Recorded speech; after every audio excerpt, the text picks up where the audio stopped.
அன்புக்குரியவர்களே, தினம் ஒரு தூதன் வழியாக உங்களை இந்த நாளிலே சந்திப்பது பெருமகிழ்ச்சி. இந்த நாளிலே 2 நாளாகமும் 15வது அதிகாரம் 7வது வசனம். நீங்களோ உங்கள் கைகளை நெகிழ விடாமல் திடன் கொள்ளுங்கள், உங்கள் கிரியைக்கு பலன் உண்டு என்றான். அன்பானவர்களே, தேவ மனுஷன் சொல்லுகிற ஒரு நல்ல வார்த்தை நமக்கு மிக பிரயோஜனமாக இருக்கும், நம்மை உற்சாகப்படுத்தும். என்னன்னா, நாம் பல விதமான கிரியைகளை செயல்களை நாம் செய்து வருகிறோம். பல விதங்களிலே நன்மைகளையும் நாம் செய்து வருகிறோம். ஜெபம், இப்படி உபவாசம், நம்முடைய எத்தனையோ விஷயங்களில் நீதியாய் நேர்மையாய் நடந்த விதம், உண்மையாய் தான தர்மம் பண்ணியிருப்போம், ஏழை எளிகளுக்கு உதவி செஞ்சிருப்போம். இப்படி எத்தனையோ விதங்களில் நம்முடைய செயல்களை நாம் கிறிஸ்துவின் நிமித்தம், அவருடைய அன்பின் நிமித்தம் நாம் மக்களுக்கு செய்திருக்கிறோம். சில நேரங்களில் நமக்கு அதற்கேற்ற நன்மை நமக்கு வருவதில்லை. நம்மை விட பார்த்திங்கன்னா, நாம் எத்தனையோ நன்மை செஞ்சுருப்போம்.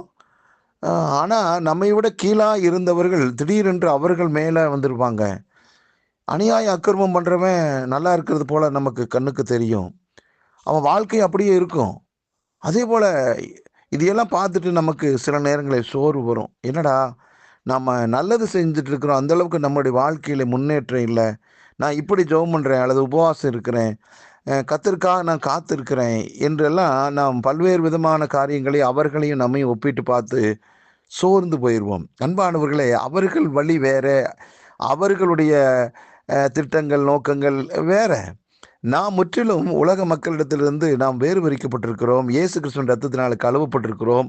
அவருடைய உயரிய உன்னதமான நோக்கத்துக்காக நாம் தனியாக வேறுபரிக்கப்பட்ட ஒரு அபிஷேகத்தை பெற்றவர்களாய் நாம் காண்கிறோம். அன்பானவர்களே, இப்படி பல்வேறு விதங்களிலே கர்த்தரால் வேறுபிரிக்கப்பட்டிருக்கிற உங்களுக்கு எனக்கும் சோர்வு வரக்கூடாது என்பதற்காகத்தான் இந்த வார்த்தையை இன்றைக்கு நமக்கு ஆண்டவர் கொடுக்கிறார். உங்களுடைய மனசை நீங்கள் விட்டுறாதீங்க, மனசு விடாதீங்க. ஏன்னா உங்களுடைய செயல்களை எல்லாவற்றையும் கர்த்தர் கண்டிருக்கிறார். ஆகவே அதற்கேற்ற பிரதிபலனை கர்த்தர் நிச்சயமாக தருவார். அன்பானவர்களே, எந்த விதத்திலும் இன்றைக்கு நாம் எடுத்துக்கொண்ட அந்த நற்செயல்களை தொடர்ந்து செய்து கொண்டே வருவோம். ஜெபமா தொடர்ந்து ஜெபம் பண்ணிகிட்டே வருவோம். விசுவாசமா தொடர்ந்து விசுவாசித்து காத்திருப்போம். தொடர்ந்து நற்பணிகளை செய்கிறோமா செஞ்சுக்கிட்டே இருப்போம். எந்த விதத்திலும் அவர்களையும் இவர்களையும் பார்த்து கொண்டு நாம் நம்முடைய பாதையை விட்டு வழி விலகவே கூடாது. நமக்கென்று கர்த்தர் வைத்திருக்கிற அந்த பாதையை ஆண்டவரை மட்டுமே பார்த்து நாம் தொடர்ந்து ஓடிக்கொண்டே இருக்க வேண்டும்.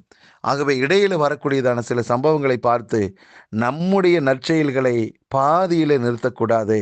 அது நிமித்தம் பெரிய ஒரு பாதிப்பு மக்களுக்கு உண்டாகும். அன்பானவர்களே, நம்மை நம்பி கர்த்தர் நம்ம கையில் சில பொறுப்புகளை கொடுத்திருக்கும் போது அதை நாம் அவ்வளவு சீக்கிரத்தில் விடலாமா? விடக்கூடாது. அதை எதையும் பார்த்துட்டு சோர்ந்து போகலாமா? போகக்கூடாது.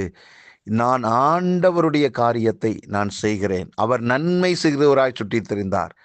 அவர் விட்டு சென்ற காரியத்தை நான் தொடர்ந்து செய்வேன். மனுஷன் என்னை புகழணும், பாராட்டணும், உயர்த்தணும், அந்த மாதிரியான எண்ணத்தோடு அல்ல. மனுஷன் புகழ்ந்தாலும் புகழாவிட்டாலும், கண்டு கொண்டாலும் கண்டு கொள்ளாவிட்டாலும், எப்படி இருந்தாலும் சரி, ஆனால் நான் என் தேவன் எனக்கு கொடுத்த வேலையை நான் தொடர்ந்து செய்வேன் என்றதான முழு முடிவோடு நீங்கள் புறப்படுங்கள். ஏனென்றால் ஒரு நாள் வருகிறது, உங்கள் கிரியைகளுக்கு ஏற்ற பலனை கர்த்தர் வைத்திருக்கிறார்.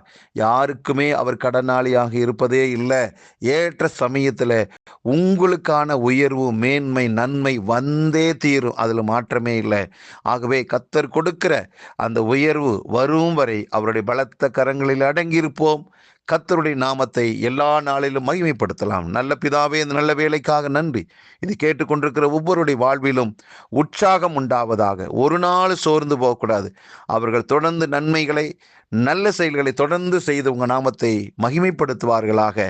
எந்த விதத்திலும் கிறிஸ்துவின் அன்பு ஆண்டவரே, இதை கேட்டுக்கொண்டிருக்கிற எங்கள் வாழ்வில் தொடர்ந்து வெளிப்பட்டு கொண்டே இருப்பதாக. நன்மையும் கிருபையும் தொடரட்டும். கர்த்தர் ஏற்ற வேளையில் உயர்வை தருகிறீர். அது நிச்சயம் நடக்கும். அதற்காக நன்றி. இயேசு கிறிஸ்துவின் நாமத்தை ஜெபிக்கிற நல்ல பிதாவே, ஆமென்.